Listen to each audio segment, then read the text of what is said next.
Welcome to another Inside Lyme podcast. You are listening to a show dedicated to discussing actual cases. Dr. Daniel Cameron has been treating adolescents and adults for more than 30 years. He feels that the best way to get to know Lyme disease is through reviewed actual cases.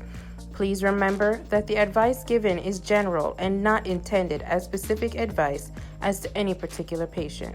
If you require specific advice, then please seek that advice from an experienced professional. Now please welcome Dr. Daniel Cameron.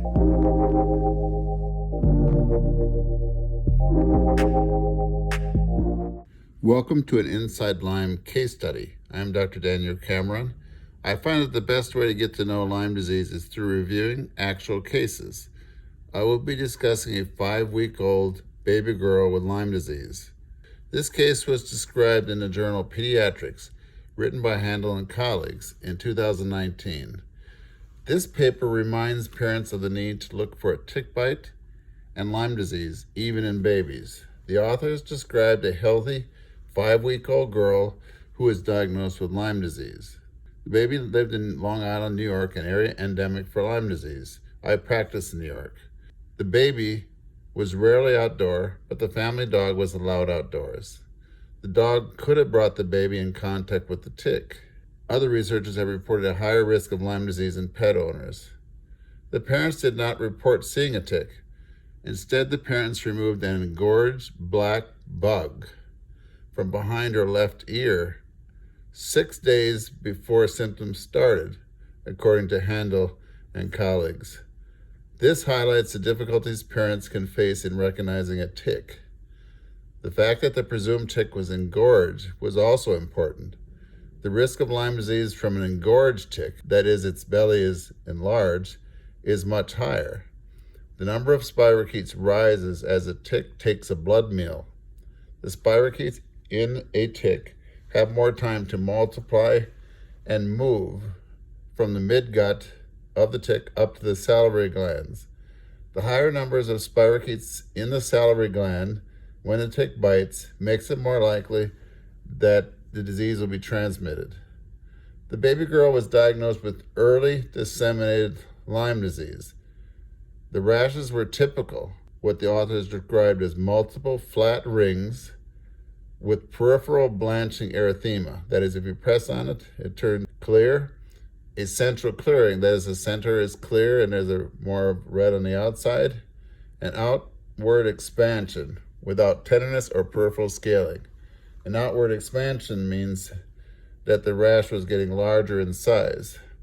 Now, lots of rashes are quite different than this. They might be multiple, they might be flat, they don't always expand. In fact, quite often they don't expand. The author also pointed out that there was not a rash near the bite, and that's pretty common, that the rash is someplace else, because in early disseminated Lyme, the initial rash is often not seen. Instead, the bacteria goes through the body and comes back out to the surface in early disseminated Lyme disease. And this is much earlier than when someone has chronic manifestations of Lyme disease and is often much easier to treat. The doctors hospitalized the baby. The baby had a fever of 101.1 and was irritable, but this baby presented with a rash, a disseminated rash. The Tick-Borne tests were negative, which is common in early Lyme disease.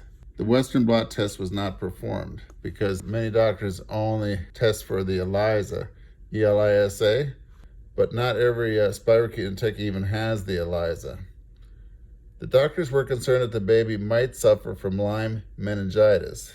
This is an uncommon occurrence, but the doctors thought it was important enough to try a spinal tap. Unfortunately, a spinal tap was not successful. The doctors decided to treat anyway for Lyme meningitis with intravenous antibiotics. The baby girl was treated, was discharged from the hospital after 2 weeks of intravenous ceftriaxone, and there were no complications according to the authors. The authors noted that there are very few cases of babies being treated for tick-borne illnesses in the published literature. This does not mean that young children aren't contracting tick-borne diseases in practice. In fact, children under the age of 5 are more likely to be infected with Lyme disease, according to the CDC's numbers. So what can we learn from this case? Babies can be infected with a tick-borne infection even with little outdoor exposure. The family pet can bring a baby in contact with ticks, even if the baby doesn't go outside. And it can be difficult to determine if a baby has Lyme meningitis. The spinal tap in this 5-week-old baby girl was unsuccessful. Even if the spinal tap had been successful, the spinal tap may be negative in neurologic Lyme disease. So what questions does this case raise? Would it have been helpful if the parents had recognized the bug as a tick? Would the parents or the doctor have recognized Lyme disease if the rash were a single rash or atypical? And there are a lot of atypical rashes. In fact, the most common rash is a flat red rash that doesn't grow in size. Would the baby have been successfully treated with oral antibiotics rather than intravenous antibiotics? And what if the baby did not have a rash? Would the doctors have been willing to use clinical judgment to diagnose and treat the baby? Would the IgM, which is a measure of early immune response, would the IgM Western blot test have been positive if the doctor had ordered a Western blot test? The IgM Western blot is often positive in early Lyme disease. Would antibiotic treatment at the time of an engorged tick bite have prevented the need for hospitalizations, a spinal tap, and intravenous antibiotics in the baby girl? When is it important to perform a spinal tap? And will the baby girl develop a co-infection with Ehrlichia, anaplasmosis, and Babesia? This is particularly important as intravenous ceftriaxone prescribed for the baby would not be effective for these tick-borne infections. And finally, will 2 weeks of intravenous antibiotics prevent chronic manifestations of Lyme disease? In my practice, each individual requires a careful assessment.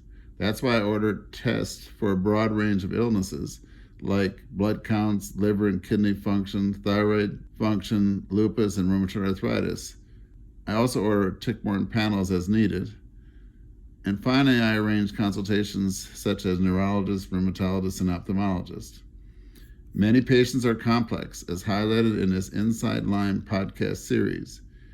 We need more doctors with skills diagnosing and treating Lyme disease in children. We could use a reliable test to determine who has Lyme disease and a test to be sure that Lyme disease has resolved. We need to determine the best course of treatment for babies. In this case, were there oral antibiotics that would have been as effective as intravenous? We hope that if a professional sees a baby, that they can use this case to remind them to look for Lyme disease and treat accordingly. We also need to give doctors the freedom to treat these difficult cases without undue interference by colleagues, insurance companies, medical societies, and medical boards. Thank you for listening to another Inside Lyme podcast, a show dedicated to discussing actual cases. Keep in mind, the notes for this episode and all episodes can be found on our website at danielcameronmd.com. Sign up for our newsletter to keep up with our cases. As always, it is your likes, comments, and shares that help spread the word about this podcast and our work. If you can, please leave a review on iTunes or wherever else you get your podcasts. Until next time on Inside Lyme.